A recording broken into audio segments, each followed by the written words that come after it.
Donc, Formasat, organisme de formation des métiers du sport, centre de formation par apprentissage. On prépare à des métiers. Donc, vous rentrez réellement dans la voie de la formation professionnelle. Hein, vous quittez complètement le cursus universitaire ou scolaire et vous rentrez vraiment dans la voie de la formation professionnelle. Donc, nous, on prépare à des métiers qui sont donc d'éducateurs, de coachs sportifs, d'entraîneurs, de chargé de développement aussi, parce que lorsque l'on est dans une structure, alors peut-être un petit peu moins en natation, et encore, c'est pas sûr du tout, mais on est aussi chargé du développement de la structure. Voilà. Après, vous avez différents diplômes qui vous amènent aussi vers les directeurs d'accueil collectif de mineurs, donc c'est toute la partie animation. Vous avez aussi des diplômes que l'on prépare à Formasat de manager de proximité, donc manager de petites et moyennes entreprises, qui est un diplôme de niveau Bac+2 environ, et qui est vraiment un diplôme très intéressant, aussi bien pour les grosses structures sportives avec plusieurs éducateurs sportifs, que dans des entreprises. En termes de reconversion, c'est aussi très intéressant, surtout lorsqu'on a quelques valeurs portées par le sport et qui sont similaires à celles de l'entreprise.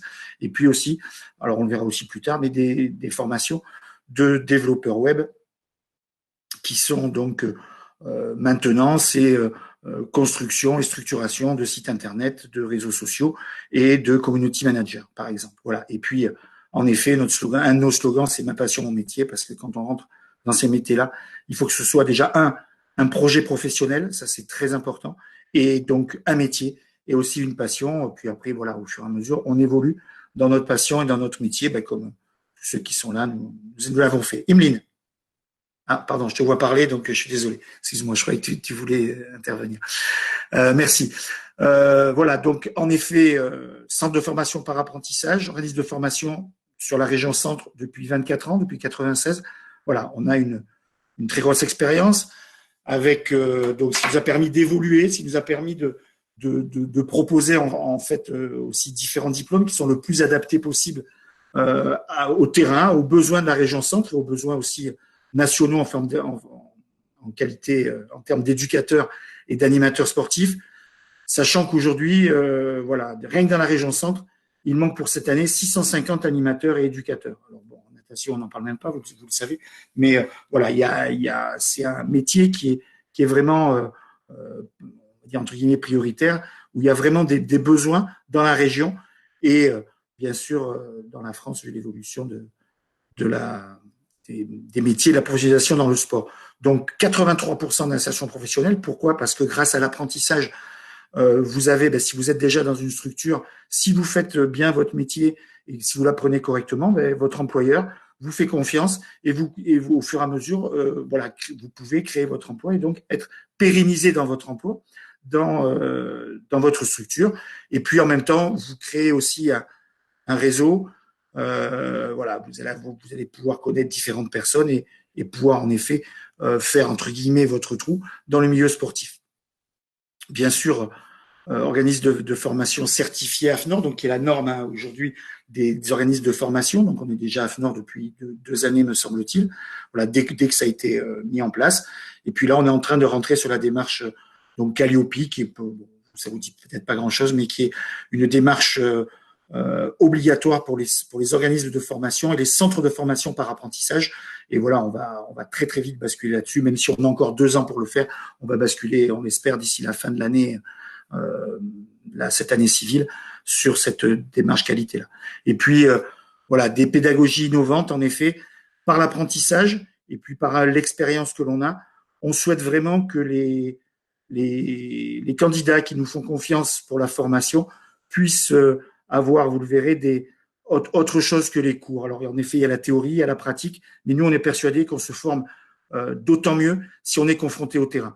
Donc, voilà, vous avez des mises en situation pédagogiques, alors que ce soit avec lors d'événements, que ce soit des mises en situation pédagogiques avec le milieu scolaire, ou que ce soit lors de confrontations avec des clubs qui peuvent voilà, vous aider un petit peu et vous donner un petit peu de leur expérience. Et maintenant, on passe au merci. Donc, notre situation, voilà, notre centre de formation et le siège social est placé à Orléans. Nous avons des antennes sur Chartres, dont une antenne natation qui a ouvert l'année dernière à Chartres, avec aussi les diplômes activité physique pour tous et les diplômes sport collectif. Vous voyez, il y a l'équitation, donc le BPGEPS sport équestre, qui est à Chartres, aux écuries du Val-de-l'Eure. Vous avez aussi, il y a une antenne à Montargis qui est là. Bon, cette année n'a pas été ouverte parce que, bon, en effet, Montargis n'est pas un gros bassin d'emploi, mais on compte bien la rouvrir tous les 2 ans, tous les 3 ans en fonction des employeurs. Mais là, pas en natation, en activité physique pour tous et en sport collectif. Nous avons aussi pour le tennis, à la Ligue du centre de tennis à Blois, la formation donc des DE tennis. Et on travaille aussi avec le CREP de Bourges sur certaines formations en apprentissage. Des locaux tout neufs. En effet, Formasat, nous avons déménagé il y a un an, jour pour jour, peut-être même l'anniversaire, on n'en est peut-être pas très loin. Donc, sachant qu'on était sur des locaux de 450 mètres carrés, là, on est passé à 850 mètres carrés, avec voilà, des parkings pour pouvoir accueillir, bien sûr, les étudiants, et puis surtout des salles de cours voilà, modernes, neuves, avec tous les moyens, on va dire, possibles de visioconférence, de formation à distance, voilà, qui nous permettent de vous accueillir du mieux possible, avec en effet une salle pour les étudiants, de manière à ce que vous puissiez au cas où prendre vos repas, et puis voilà, des salles modulables qui ont différentes tailles et qui permettent de pouvoir travailler en groupe ou en grand groupe et en petit groupe aussi. Donc, au total, 6 salles de cours utilisables voilà, pour les cours et pour les étudiants, plus les bureaux et ainsi de suite. Voilà, que vous avez là en photo d'ailleurs. Nos différentes formations, donc les différents BPGEPS.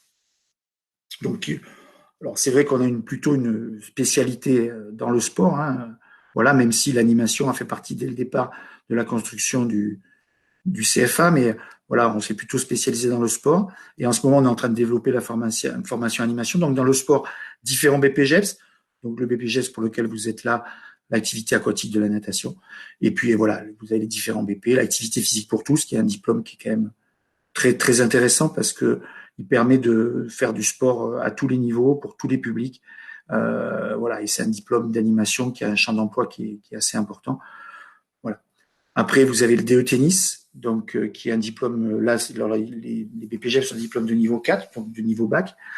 DEGEP, c'est un niveau bac plus 1, bac plus 2, hein, c'est les nomenclatures européennes. Donc, qui est un diplôme d'entraînement. La différence entre le BP, qui est un diplôme, on va dire, un petit peu plus d'éducation et d'animation. Le DE est un diplôme d'entraînement, proprement dit. Et après, nous avons une formation complémentaire qui ouvre cette année en préparation mentale et coaching, que vous pourrez faire en complément, voilà, en fonction de votre positionnement. On vous expliquera tout ça plus tard, mais en fonction de votre cursus lors du BP. Les différentes formations animation, donc le CPGEPS qui est un niveau 3, donc c'est un niveau qui est inférieur à le niveau 3, est un niveau dans la nomenclature européenne qui est inférieur au niveau 4. Donc voilà, le BPGEPS, loisir tout public, qui permet en effet d'être animateur en centre de loisirs, en colonie de vacances, en en accueil collectif de mineurs. Et puis, donc, niveau 4 et un certificat complémentaire de directeur d'un accueil collectif de mineurs, qui est aussi un diplôme qui est très recherché, puisque, bon, voilà, ça permet d'être en direction d'une colonie de vacances, d'un centre de loisirs, de stage d'accueil collectif de mineurs. Et ça, c'est un diplôme qui est assez recherché, qui est intéressant et qu'on peut passer lorsque l'on a un BPGEPS. Ensuite, les différents parcours vers ce que vous disiez, vers une préparation au métier, donc une classe préparatoire pour pour les pour les étudiants ou les gens qui seraient en reconversion par exemple et qui chercheraient un petit peu leur voie, qui seraient pas sûrs de vouloir faire, voilà, ils savent pas si encore le BPGEP c'est vraiment fait pour eux, ou qui pour X raisons n'ont pas encore tous les prérequis pour pouvoir rentrer en formation, hein. Voilà, vous savez, il y a des tests d'entrée pour rentrer en formation, qui n'ont pas tous les prérequis pour se préparer à entrer en formation en BPGEPS ou dans une autre formation potentielle. Après, voilà, Fabrique ton parcours, c'est un dispositif qui est mis en place pour les jeunes qui sont plutôt en difficulté scolaire et qui permet de raccrocher en effet un métier et une voie qui pourrait les intéresser. Donc en particulier la voie du sport et puis en même temps la voie du web entre guillemets ou des formations web. Classe sportive de haut niveau, c'est une classe euh, qui est mise en place pour les jeunes qui sont en centre de formation des clubs professionnels ou qui sont à haut niveau et qui ont voilà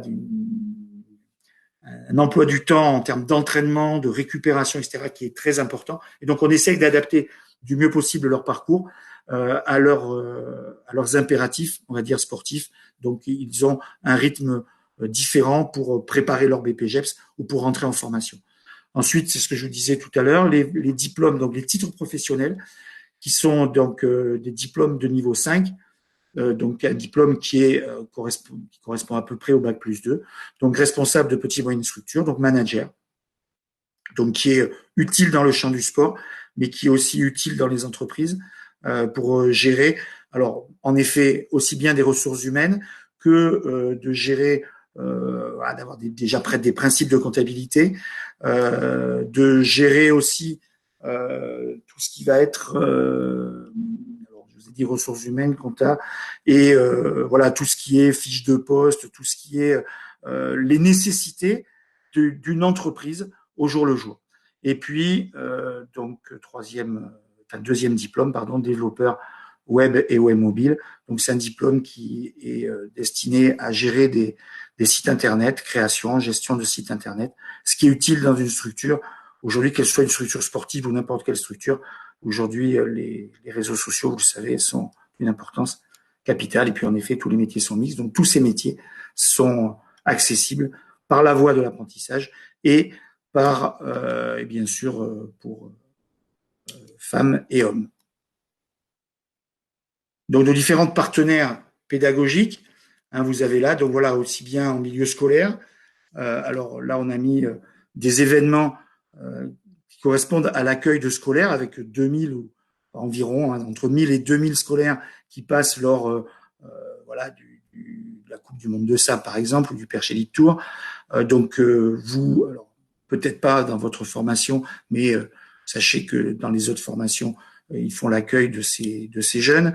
Après, vous voyez des interventions sur le handicap, donc on n'en a pas parlé, mais vous pouvez lors des formations aussi pouvoir passer des diplômes sur l'accompagnement des personnes en situation de handicap. Donc voilà, vous pouvez aussi être confronté à ce public et donc en prendre l'habitude. Donc c'est intéressant. Après voilà, avec des clubs sportifs, vous voyez, donc ça rend le Tour Volleyball, les Panthères, voilà, Chartres Rugby, de manière à ce que vous ayez des expériences et des retours d'expérience de la part des managers de ces clubs, de ces entraîneurs. Vous avez aussi la même chose avec des gens qui peuvent être chefs de bassin, voilà, pour mieux vous habituer à votre métier, vous confronter à votre métier, et puis toutes les activités sport-santé avec en effet, voilà, Pôle emploi, le RIA médecin, le groupe leader intérim, avec qui, alors vous pouvez aussi, à travers Formasat, avoir des formations un peu plus particulières sur la santé, et tout ça, vous le verrez au fil de vos BP et de votre parcours dans Formasat, à Formasat. Donc suite là à la crise sanitaire, donc ce qui fait que on fait ces portes ouvertes à travers une visio, mais il y a des petits, on va dire quelques changements dans la formation traditionnelle. Alors vous le voyez, formation ouverte à distance. En effet, bon, on avait un système de formation à distance à travers Formasat qui fonctionnait, qu'on utilisait relativement peu. Donc là, tous les cours de tous les BP ont eu lieu en formation à distance et avec des très bons retours. Et ça, c'est voilà, plutôt d'après les coordonnateurs, les responsables pédagogiques, ça s'est plutôt très, très, très, très bien passé. Et donc, tous les cours ont été faits en visioconférence, pardon. Donc, quoi qu'il arrive, voilà, même si pour X raisons, la crise sanitaire est toujours présente l'année prochaine, il y aura des cours en visio, vous ne serez pas abandonner et vous aurez voilà tous vos cours, votre cursus fait normalement en visioconférence. Donc alors là, le diplôme de secourisme, le PSC1, peut-être que pour vous c'est le PSE-E1, très certainement, ou tout au moins voilà le BNSSA aussi. Mais voilà, pour vous, les prérequis au départ, donc le PSC1 pour la plupart des formations et pour vous le PSE1, vous n'êtes pas actuellement, il est impossible de le passer.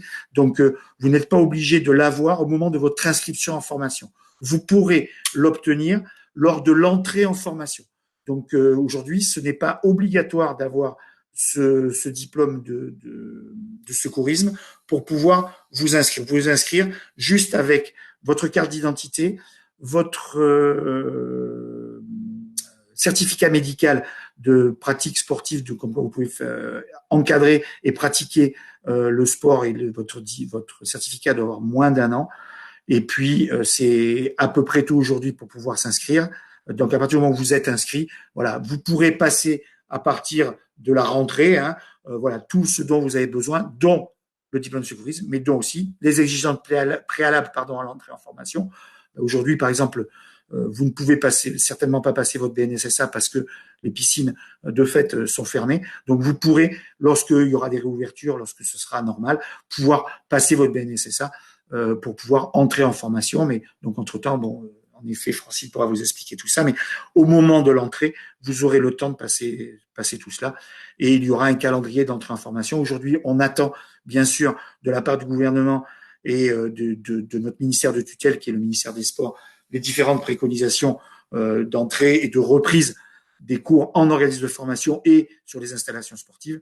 Mais bien sûr, tout cela sera calé tout à fait normalement le plus tôt possible et de manière à ce que vous puissiez faire une entrée dans les conditions, on va dire, les plus normales possibles en fonction de la situation sanitaire. Voilà ce que l'on souhaitait vous dire. Voilà la présentation pour Formasat général. Si vous avez des questions, vous les posez par le chat. Voilà, ça sera plus simple. Et puis, je vais laisser la parole à Francine, qui va vous présenter donc votre BP. Et puis, à la fin peut-être de la présentation de Francine, on pourra peut-être ouvrir les micros, on n'est pas très nombreux, de manière à ce qu'on puisse poser les questions en direct et répondre. Ça va créer la possibilité, c'est un petit peu plus vite, et pouvoir répondre en direct aux questions que vous auriez par rapport à la formation. Merci de votre écoute, Francine. Merci à toi. Merci Didier. Emeline, est-ce que je peux voir le slide ou en parallèle? Parce que là, pour l'instant, je n'ai qu'une vision sur moi. Sur le titre? Que sur toi. Non, il me manque le... Tu m'entends, non, Emeline, ou pas? Oui, je t'entends. Il est partagé. Normalement, il est affiché, ouais, il est partagé. Là. Alors, je le vois pas. Bon, je vais récupérer celui que j'ai. Ok. Hop. Hop. Voilà. Donc là, effectivement, là, le premier item, il s'agit de la localisation. Je suppose qu'on est dessus. C'est ça. Tout à fait. C'est bon. Ouais. Je vois pas. Donc là, actuellement, effectivement, on termine une formation qui a eu lieu sur Chartres. Et en fonction des besoins de territoire, il est prévu que nous ouvrions sur Orléans ainsi que sur Chartres. Donc ça, ce sont les deux projets qui sont en cours et qui devraient se réaliser pour début septembre. Voilà. Les établissements qui seront support de formation sur Chartres, il s'agit de la piscine de l'Odyssée. Donc c'est un des plus grands établissements de France, donc avec 2 bassins olympiques, une fosse à plongée notamment. Voilà. Et puis sur Orléans, la structure d'accueil dans laquelle nous envisageons effectivement de dérouler la formation, c'est le bassin qui se situe donc à la source, qui aujourd'hui est en travaux, mais qui devrait être livré courant du mois de juin. Voilà. Donc effectivement, la formation se déroulera dans ce nouvel établissement qui comportera notamment un bassin de 50 extérieur, une fosse à plongée de 6 mètres et puis 2 bassins de 25, dont un qui sera dédié aux activités dites ludiques. Voilà. Voilà. Maintenant, pour ce qui concerne les... Je suis pas très à l'aise parce que je vois pas du tout les dates. Pour ce qui concerne les entrées, les dates d'entrée en formation, il y aura auparavant, juste avant l'entrée en formation, en fait, 2 journées dites de positionnement, donc 14 heures, voilà, qui auront lieu fin août. Alors, Francine, si je peux me permettre, Ouais. pour Orléans, ça serait le 27 et le 28 août. Voilà, je te Entrée en remercie. formation le 31 août, ouais. C'est ce que l'on lit sur le slide. Et pour Chartres, le positionnement serait le 24 et le 25 août et entrée en formation aussi le 31 août.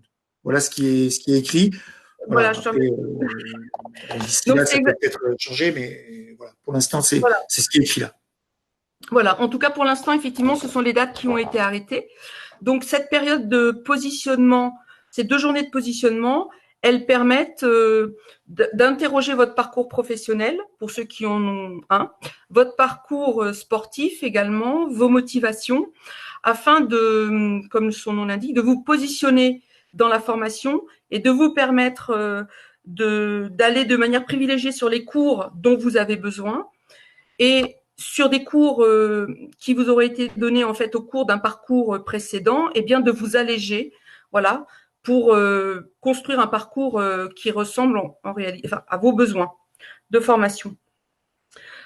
Concernant le rythme d'alternance, à ce jour, les journées en centre de formation seront les lundis, les mardis et les mercredis matins, et donc les autres jours de la semaine, à partir du mercredi après-midi jusqu'au dimanche, puisque lorsqu'on est maître nageur, il est fort probable que vous travaillez les samedis et les dimanches, eh bien vous serez auprès de votre employeur selon un calendrier qui aura été établi avec lui, mais qui, quoi qu'il en soit, devra respecter grosso modo 35 heures semaine.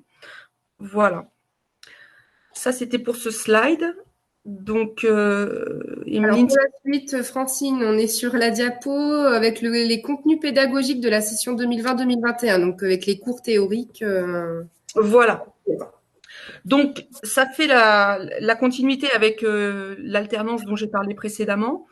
Effectivement, lorsque vous êtes en centre de formation, donc sur les 2 journées et demie, lundi, mardi et mercredi matin, vous avez différents cours qui vous sont proposés. Donc, une partie théorique, notamment, par exemple, sur la réglementation, mais également sur la pédagogie. Voilà. Vous avez, donc ça peut représenter à peu près 1/3 de la formation. Vous avez des cours pratiques, donc là où vous avez l'occasion effectivement de mettre en pratique les actions dites pédagogiques. Alors, dans un premier temps, ça peut être avec vos collègues, entre vous, et bien évidemment, c'est encadré avec un formateur. Alors, ça peut être par exemple de l'aquagym, ça peut être une activité autour de l'apprentissage de la natation, donc sur de la technique de nage, ou éventuellement sur de l'apnée. Enfin, voilà, toutes les activités effectivement de la natation qui vous sont ouvertes. Et puis, il y a aussi dans la programmation la possibilité d'intervenir sur un public réel, alors que ce soit à Chartres, donc à l'Odyssée, ou encore à la Source, la piscine de la Source. Vous aurez effectivement, il y a des conventions qui sont établies avec les établissements pour que vous puissiez intervenir sur du public réel. Vous aurez également dans cette formation une partie dite formation à distance, voilà, pour sur certains sujets, certaines thématiques, pouvoir en fait accéder à des documents. Donc cette formation à distance peut se faire soit sur le lieu de formation, mais encore à votre domicile. Donc ça, c'est une possibilité qui est offerte. Alors, quoi qu'il en soit, je dirais, ces 3 modes d'intervention reposent effectivement sur l'implication du stagiaire.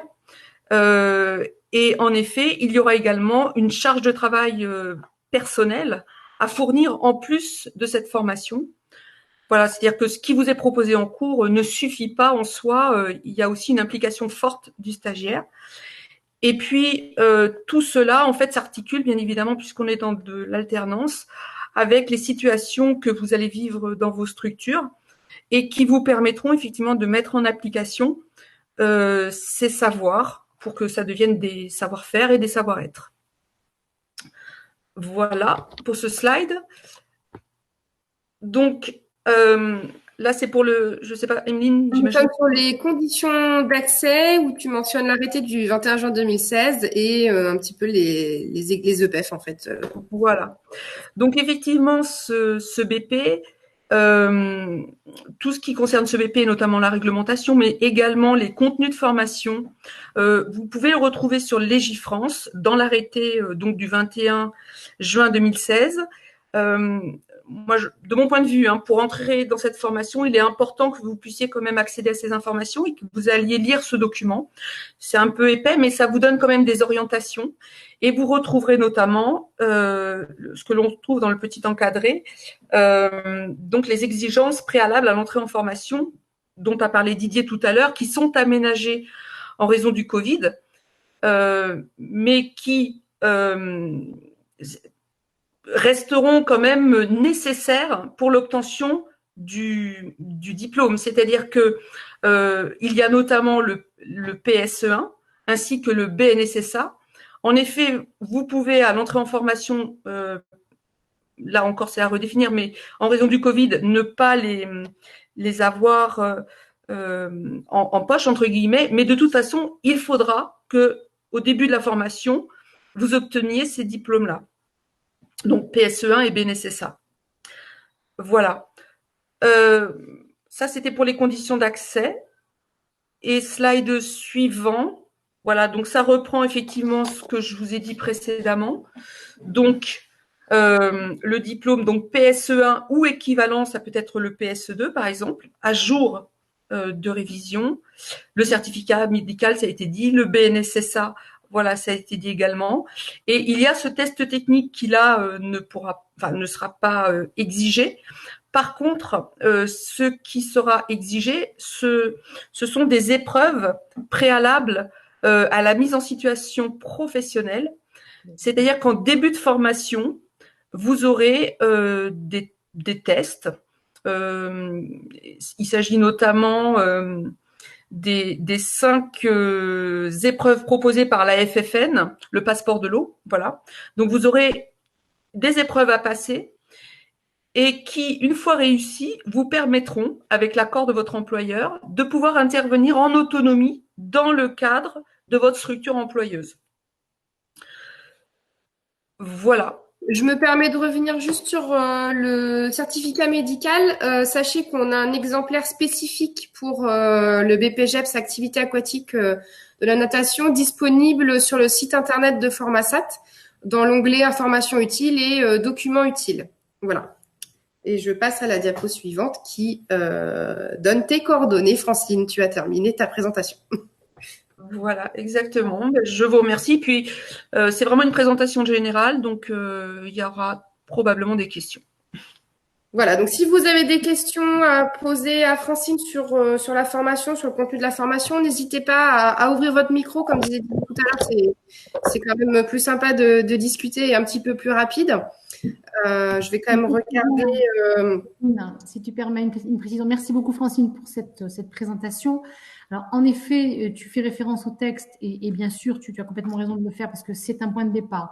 Mais là, dans la configuration actuelle du Covid-19, parce que la question a été posée plusieurs fois. Donc la question est-ce qu'il est obligatoire d'être tout de suite, d'ores et déjà, titulaire du BNSSA ou du PSE1 pour s'inscrire et entrer en formation en début septembre 2020? La réponse est non, ça n'est pas obligatoire puisque vous ne pouvez pas le passer à l'heure actuelle. Aujourd'hui, vous ne pouvez pas passer ces exigences qui sont effectivement les prérequis dans le texte auquel effectivement Francine fait référence parce que le texte pour l'instant il est entre guillemets en train d'être adapté. Donc si la question est est-ce que c'est obligatoire de l'avoir pour rentrer, enfin de les avoir, PSE1, BNSSA, pour l'instant, la réponse est non, ça n'est pas obligatoire. Mais, Francine l'a bien rappelé, nous nous organiserons pour que vous puissiez les passer, vous les faire passer, ce PSE1 et ce BNSSA avant les EP-MSP, donc ces exigences préalables à la mise en situation pédagogique qui vous permet de vérifier que vous n'êtes pas dangereux, entre guillemets, que vous savez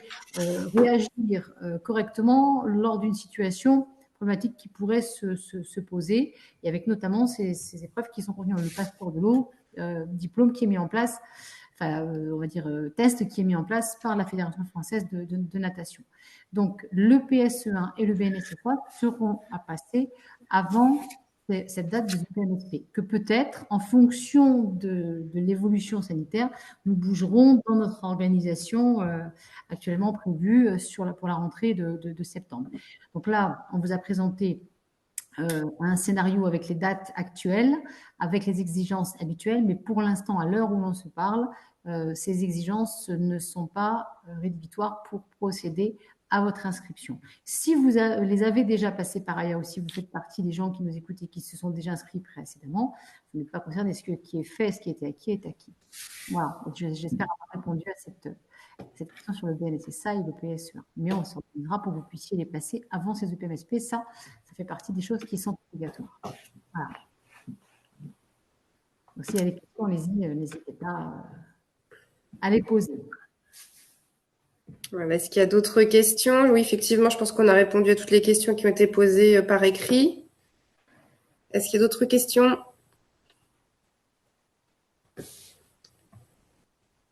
Bon, on va passer à la suite alors. Je vais donner la parole à Nicolas Baudu, développeur de l'alternance, qui va nous présenter les contrats en alternance. Nicolas. C'est à moi, bonjour. Oui, il y avait une ou deux questions, j'ai oublié de te le dire avant que tu me passes la parole, sur le document d'inscription des candidats. Notamment, il y a une question, est-ce que la formation peut être allégée quand on a déjà un BPGEPS AG2F? C'est à moi la parole? Oui, Francine, oui. Ah oui, disons que, en effet, puisque ce sont l'UC1 et l'UC2 sont des unités transversales, donc elles valent pour tous les BP. Voilà, donc en effet, là, si toutefois quelqu'un avait déjà son UC1 et UC2 validés sur un autre diplôme, la personne serait allégée, bien évidemment, de cette UC1 et UC2 sur le BPGEPS-AN, puisque ce sont les mêmes UC au final. C'était une question de Clotilde lors de l'inscription. Comment? C'était une question de Clotilde lors de l'inscription qui est présente ce soir. Ah oui, d'accord. Oui. C'est allégé et même dispensé de la certification si effectivement la personne est là. Mais si la personne a un diplôme, a priori, c'est qu'elles sont validées. Il y avait une autre question peut-être non, ah non, c'était la dernière. Alors, on te laisse ouvrir alors. Alors, Nicolas, vas-y. Sur les contrats en alternance, deux types de contrats en alternance, effectivement.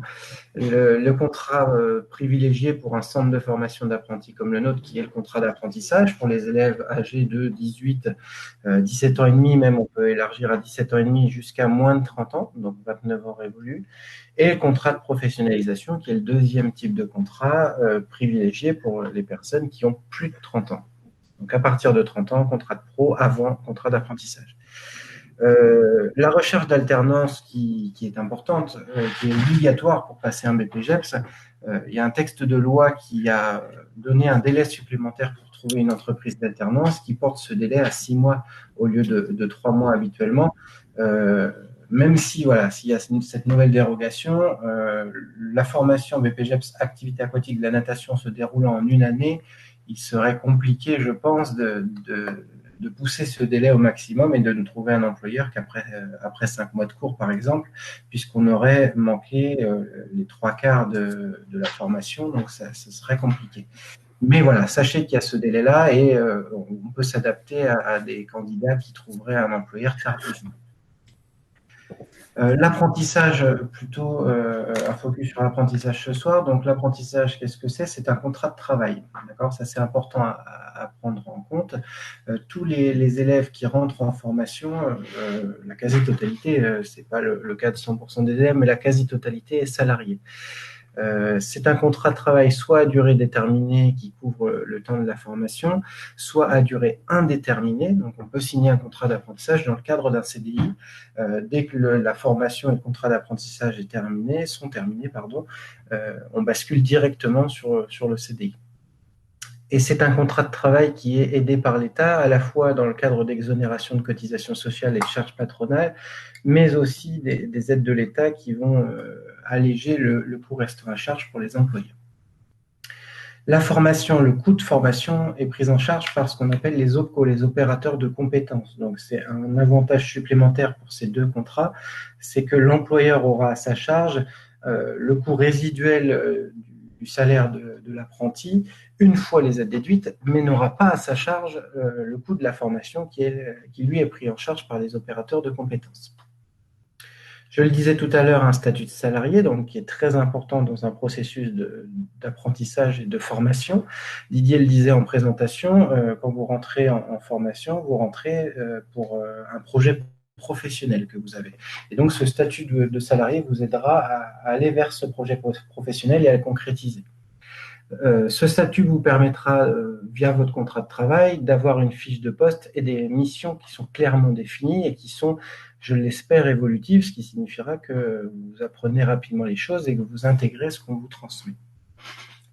L'obligation également de nommer un maître d'apprentissage qui sera le garant, Francine l'a dit, on peut, une fois qu'on a les EPMSP, j'y reviendrai tout à l'heure, mais on peut encadrer en totale autonomie, mais on reste sous la responsabilité effectivement du maître d'apprentissage qui reste le garant de l'apprenti au quotidien.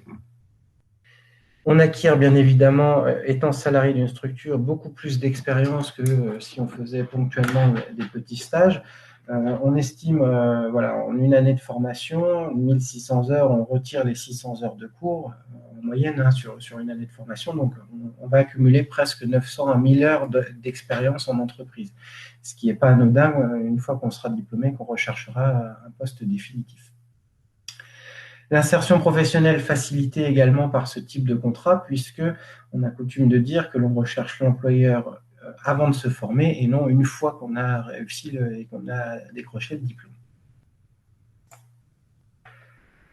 L'alternance, le principe des diplômes du ministère Jeunesse et Sport, c'est qu'ils sont construits pour être transmis en alternance. Donc la formation, elle allie théorie et pratique. La théorie et la pratique ne sont pas dissociées, que ce soit au CFA et en structure d'alternance. Je pense qu'on voit les deux dans les deux contextes. Mais il faut bien se rappeler que ce contrat est un contrat tripartite que l'on va signer entre le CFA, l'entreprise d'alternance, et l'apprenti.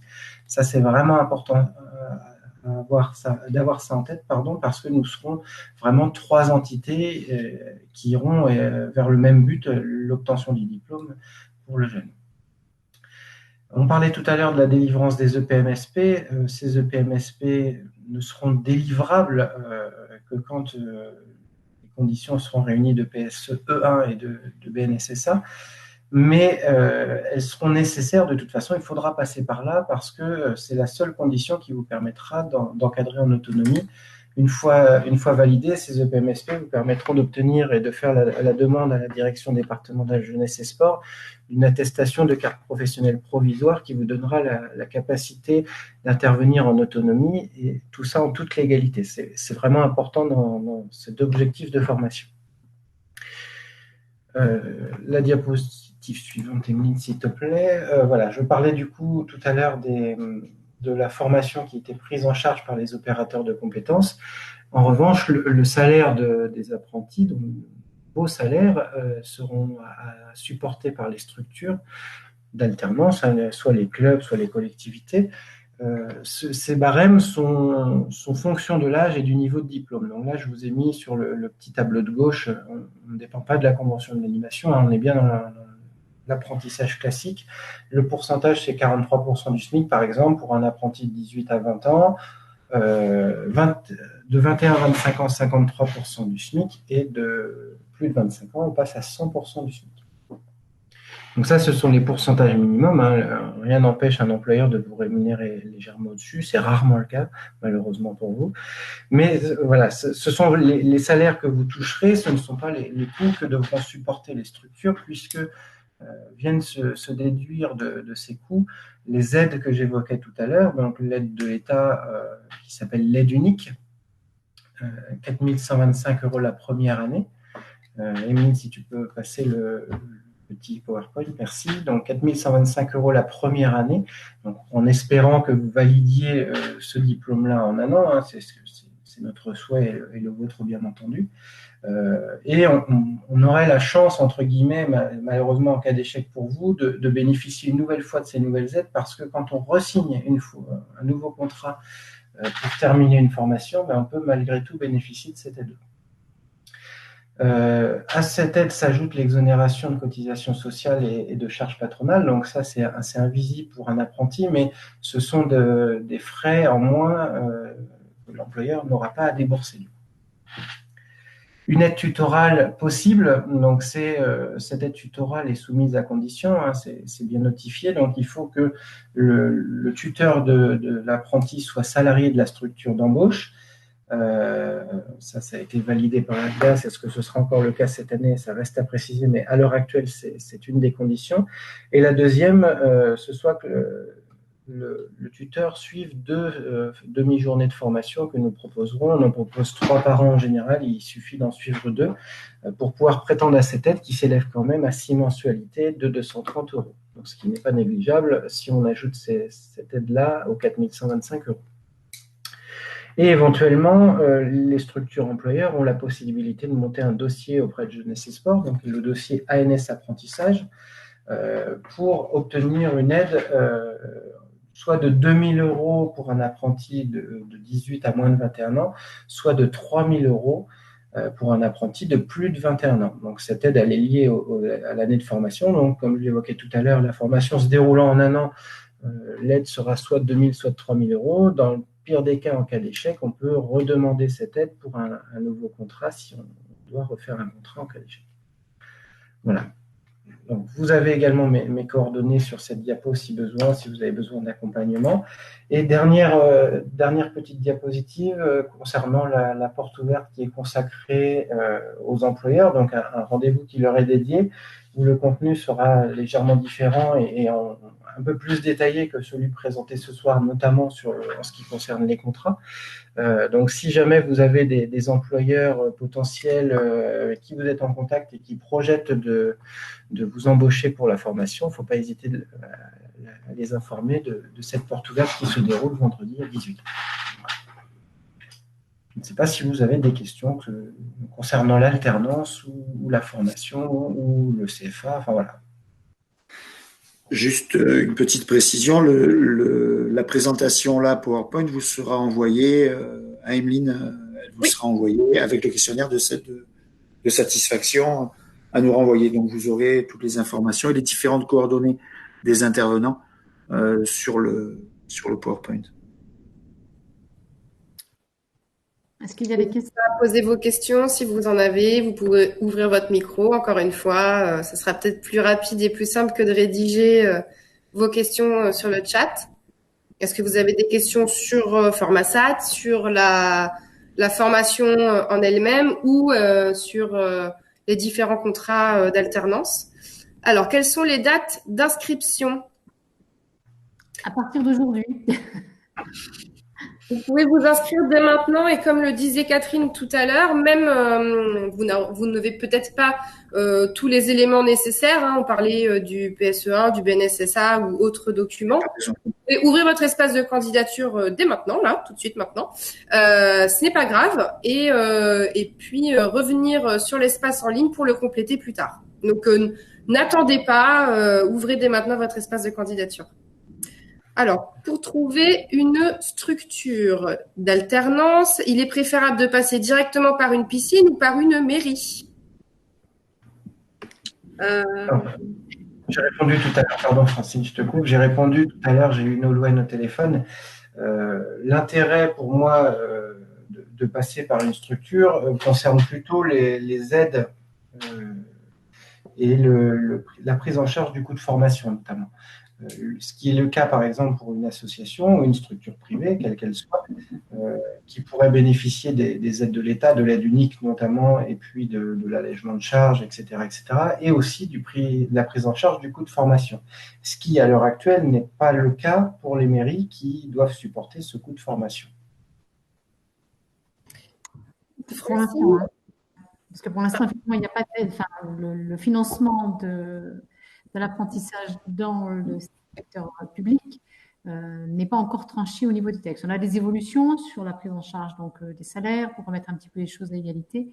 Et aujourd'hui, en effet, l'OPCO qui finance la formation professionnelle dans le champ des collectivités territoriales, qui est le CNFPT, n'est pas encore en phase avec les exigences ministérielles. Donc, pour l'instant, effectivement, il n'y a pas d'aide financière en ce sens au niveau de l'activité. Donc, c'est plus intéressant de pouvoir passer par une piscine, une structure associative qui, elle, pourra bénéficier effectivement des aides. Mais si vraiment c'est une collectivité, on trouvera de toute façon une solution.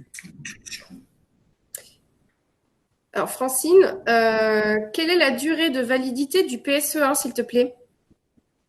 Alors, un PSE1, c'est un... Alors, il est en soi, lorsqu'on est titulaire du PSE1, on est titulaire à vie, mais après, effectivement, il faut le recycler tous les ans.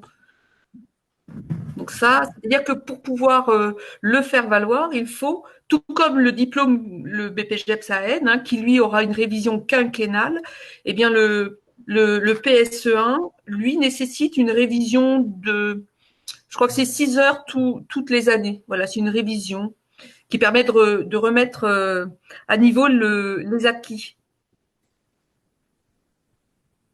Voilà. Alors, si je peux me permettre, semble-t-il quelqu'un souhaitait solliciter la piscine de la Chapelle. Est-ce que la personne est présente là parmi les deux? Oui. Oui. Vous êtes.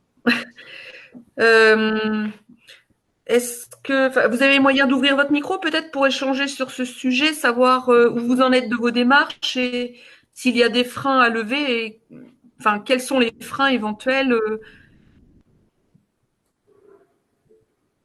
Souci de micro, désolé. Donc, apparemment, vous êtes nageuse au Dauphin Chapellois.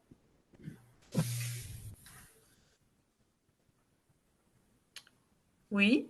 Et il serait favorable à vous accueillir en tant qu'apprenti?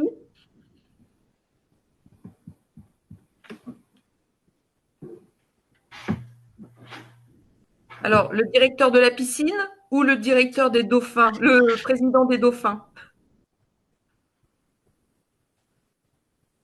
Il m'a dit qu'il fallait voir avec la mairie. Ah, donc là, c'est... D'accord, je pense que c'est Jean-Christophe, que je retrouve son prénom, le directeur de la piscine. Saint-Martin. Christophe Saint-Martin, d'accord. Oui, donc en fait, vous seriez en contact, non pas avec le Club des Dauphins, mais la municipalité.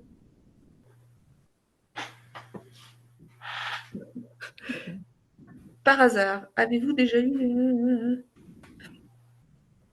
alors, je termine peut-être avec la jeune... Enfin, il faudrait peut-être que vous me contactiez par téléphone pour savoir un petit peu où vous en êtes, ainsi que... Enfin, je ne sais pas s'il y a eu déjà des échanges avec Nicolas, mais savoir où vous en êtes de votre démarche, peut-être pour vous accompagner, vous permettre de faire une proposition à la mairie de la Chapelle qui leur convienne. Enfin, je pense que ce serait plutôt comme ça qu'il faudrait amener les choses, à mon sens. Alors oui, c'est tout frais. J'ai eu Nolwenn à 17h20, je crois, et c'est là où on a échangé sur la vidéo de ce soir, et que voilà, ça pourrait être des solutions, mais effectivement, il y a un accompagnement à mettre en place. Il faut que je prenne contact éventuellement avec M. Saint-Martin ou avec les Dauphins Chapellois, qu'on voit ce qu'il est possible de faire entre ces deux entités. Là, effectivement, comme il y a peu de candidats en ligne, et tant mieux, on va pouvoir répondre à toutes les questions. Je pense qu'en effet, là, c'est une question également pour savoir pour la piscine de Pithiviers.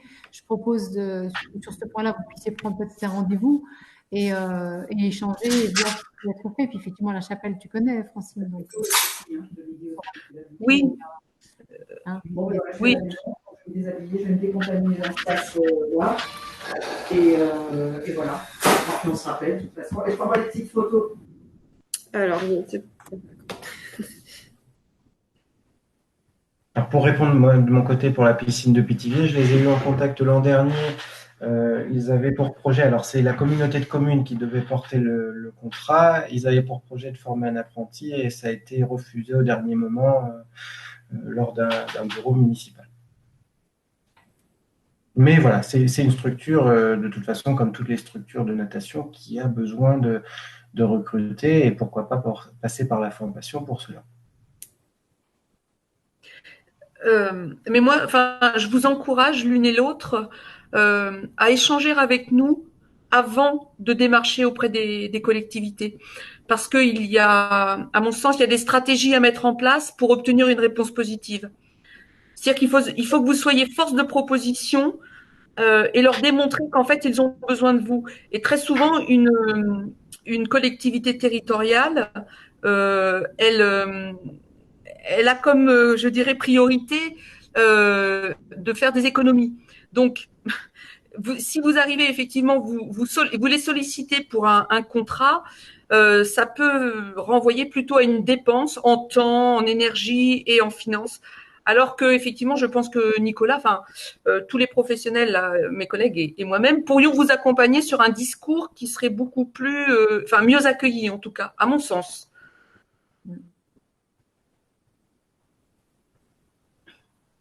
Donc, n'hésitez pas, prenez contact avec Francine, qui connaît effectivement très bien les collectivités et la natation, bien sûr, doublé des arguments technico-financiers de Nicolas. Je pense qu'effectivement, ça peut donner des arguments majeurs pour que vous puissiez effectivement décrocher ces contrats, ou en tout cas être force de proposition. Très bien. Ouais, sachant qu'on a eu des rendez-vous avec des gens sur Pithiviers, Nicolas, en effet, ils cherchent des maîtres nageurs, enfin des gens qui pourraient être diplômés en apprentissage. Ils sont prêts à en embaucher, voilà, du rendez-vous qu'on avait fait, voilà, avec mi-mars, voilà. Maintenant, il faut voir en effet quelle est la stratégie et quels critères ils recherchent. Donc, il faut rentrer dans cette stratégie-là. Et l'idée pour eux à Pithiviers, c'était d'être en association avec des clubs. Voilà, c'est-à-dire que de pouvoir mutualiser l'emploi entre, et c'est peut-être à La Chapelle, c'est aussi possible, de mutualiser l'emploi entre une partie le club et une partie la municipalité. Voilà. Et bon, on parle de la mutualisation des emplois et vous pouvez avoir plusieurs employeurs. Vous pouvez très bien imaginer que vous pourriez travailler pour deux structures, deux clubs par exemple, alors dans deux piscines différentes ou dans la même piscine peut-être s'il y a des alternances. Voilà, ça serait. C'est des choses qui pourraient être envisageables ou envisagées. Et là-dessus, le concours de Francine sera précieux, puisqu'en effet, ça va aussi permettre de vérifier qu'avec ces deux supports d'alternance, on va dire comme ça, l'ensemble des exigences du diplôme seraient couvertes. Donc, ça permet, parce qu'il y a les activités de natation, mais il y a aussi toutes les activités scolaires, de sauvetage, il y a tout ça. Donc, en effet, peut-être que sur deux sites d'alternance mutualisés ou sous forme de groupement d'employeurs, il y a plusieurs montages qui sont à imaginer. Donc, je rejoins complètement Francine dans sa proposition. Venez en contact avec nous pour qu'on vous aide effectivement à être force de proposition. Ça, effectivement, c'est une démarche que vous ferez, mais on pourra vous donner tous les éléments stratégiques, je veux dire, et techniques qui vont vous permettre, en effet, d'avoir une oreille attentive. Voilà, il faut que Francine, connaissant très bien les collectivités territoriales, saura également vous donner le bon vocabulaire. Voilà. Est-ce que vous avez d'autres questions à nous poser? Est-ce qu'on a répondu déjà à vos questions? Est-ce que c'était clair?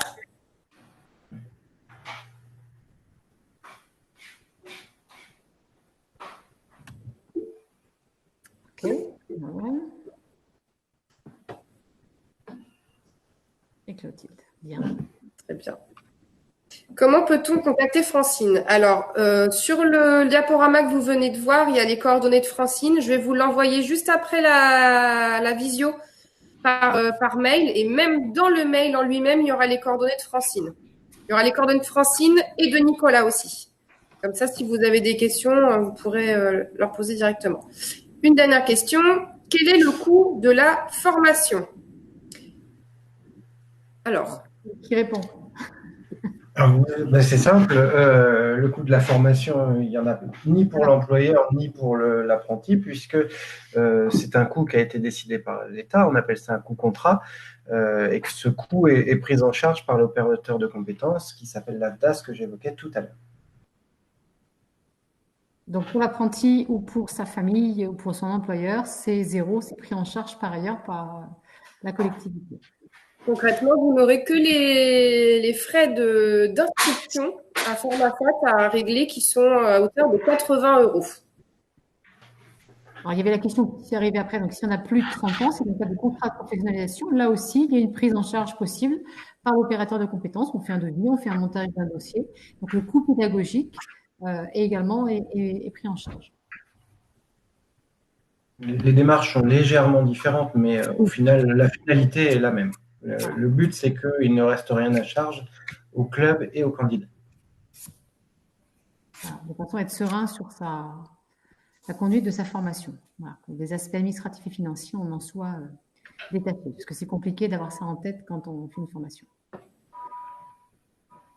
Donc, si effectivement vous êtes concerné ou par l'apprentissage ou par les contrats de pro, je vous invite effectivement à prendre contact rapidement avec Nicolas pour les aspects du contrat et surtout les aspects stratégiques, avec Francine également, de façon à ce qu'on puisse vous fournir devis, calendrier, alors même s'il risque d'être modifié lié au Covid-19, mais ça, ce n'est pas très grave, de façon à ce qu'on puisse donner toutes les pièces administratives nécessaires à la constitution de votre dossier dans le cadre des contrats de professionnalisation, par exemple. Là, il est question d'un devis et d'un calendrier de formation qu'on doit donner préalablement.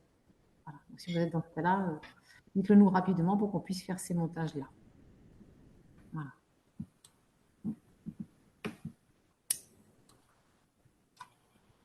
Donc, si vous n'avez plus de questions, on va pouvoir clôturer cette porte ouverte. Donc, pour rappel, vous allez recevoir d'ici quelques minutes un mail de la part de Formasat avec en pièce jointe le diaporama que l'on vous a présenté et dans le corps du mail, un lien qui vous enverra vers un questionnaire de satisfaction. Donc, merci d'avance de bien vouloir y répondre pour nous aider à améliorer nos portes ouvertes.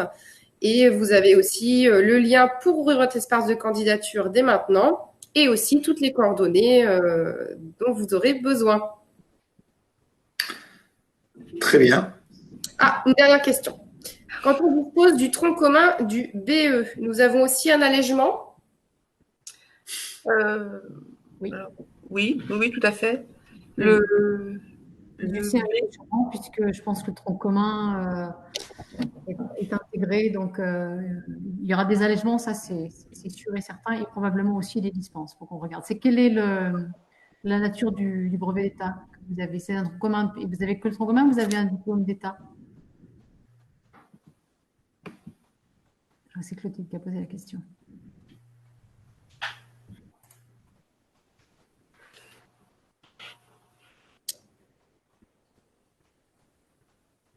Alors vous avez et un tronc commun et un BPJEPS par ailleurs.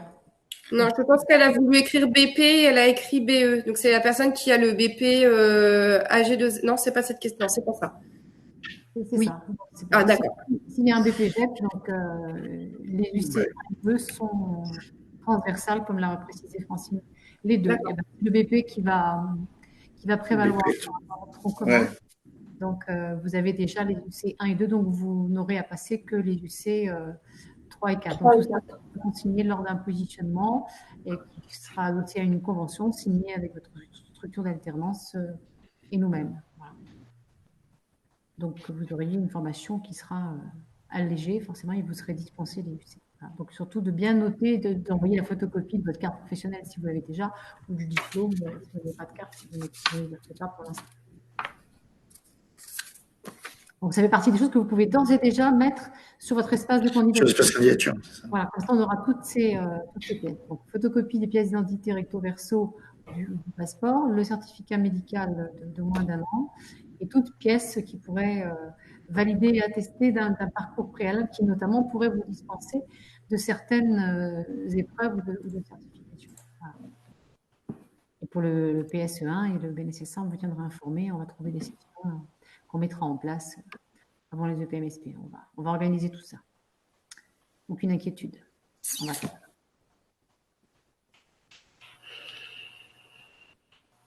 J'ai l'impression que nous n'avons plus de questions. Donc, Eh bien, très bien. nous allons pouvoir clôturer la porte ouverte. Merci à vous. Merci à tous. Merci. Donc, et à toutes. Voilà. Au revoir. Inscrivez-vous et voilà. Il n'y a plus que ça à faire puisque. Ah, Oui, j'aurais juste une petite dernière question. Oui, Oui. allez-y.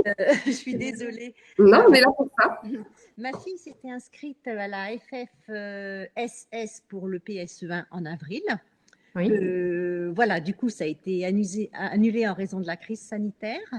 Est-ce que les formations, du coup, auront lieu? Est-ce que c'est vous qui trouverez l'organisme de formation ou est-ce que c'est nous qui devons nous... Enfin, voilà, est-ce que ma fille doit se réinscrire Alors, On va se charger de faire ce suivi-là avec la FF2S, oui. avec eux. Donc, Oui. dès l'instant où on aura une session, on ne manquera pas de prendre contact avec vous et de vérifier qu'effectivement, vous pouvez bénéficier de cette session de formation. D'accord. Voilà. Parce qu'en fait, Sur toutes les formations en secourisme, en effet, on est en collaboration, en partenariat avec la FF2S. Oui. Donc voilà, il y aura dès que ça sera possible, on pourra reprendre les formations avec eux. Il y aura aucun problème. On a déjà anticipé un petit peu. Voilà, mais on attend juste les dates, quoi. Mais le partenariat est en place. Il n'y a pas de souci avec ça. D'accord, super. Parce qu'en fait, ma fille s'était inscrite et avait réglé du coup la formation, hein, ce qui est normal. Donc, elle bénéficiera avec la FF2S. Le report, voilà, exactement. Bon, ça tombe bien, c'est le même organisme. C'est parfait. Oui, il n'y aura pas de problème. Merci beaucoup. Merci.